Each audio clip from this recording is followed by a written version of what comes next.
മണിക്കുട്ടി നീ എന്റെ മനസ്സുനുള്ളി മണമുള്ള പൂനുള്ളി മുടിയിൽ ചൂടി മണിക്കുട്ടി നീ എന്റെ മനസ്സുനുള്ളി പഞ്ചാര പായസം മുങ്ങുന്ന മടക്കത്തെ പയ്യന്മാർ എന്നെ കണ്ട് കണ്ട് ഇവിടെ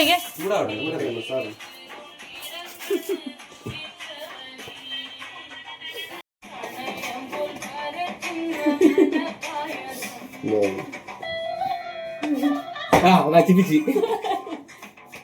മാസ്റ്റർ ഗോർഡൻ റംസി ആവില്ലേ? ചപ്പാത്തി റെഡി ആയിരിക്കുന്നു. കണ്ടോ ഗൈസ്, ഇതാണ് ചപ്പാത്തിയുടെ അവസ്ഥ. എന്താണ് മോള്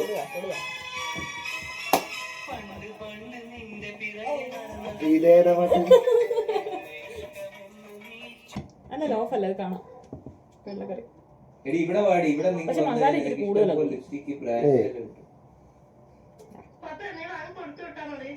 പിന്നെ അനിയന്റെ അടുത്ത് വീട്ടുകാരുടെ അടുത്ത് നമ്മള് ചപ്പാത്തി കഴിച്ചിട്ട് എങ്ങനെയുണ്ടെന്ന് പറയാം. എങ്ങനെയുണ്ട് ഗൈസ് ചപ്പാത്തി? ചപ്പാത്തി എടുത്ത് ഞങ്ങള് മിക്സ് ചെയ്തിട്ടാണ്.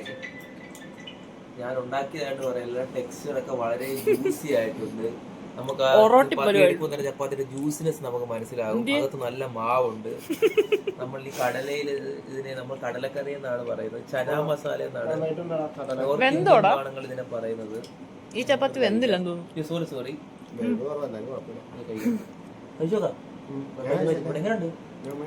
കൊള്ളടാ, ഇച്ചിരി വെന്താ മതിയത്.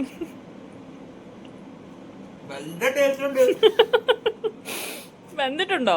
വെരിത്തിഷ്ടായി. തന്നെ മുഖത്ത് ഇത് കണ്ടോ മാറ്റല്ലേ, കുരുക്കള് പോയി തുടങ്ങിയില്ലേ? കുരുവൊക്കെ കുറഞ്ഞു. പഞ്ചാര കുറച്ച് മാറിയാണ്.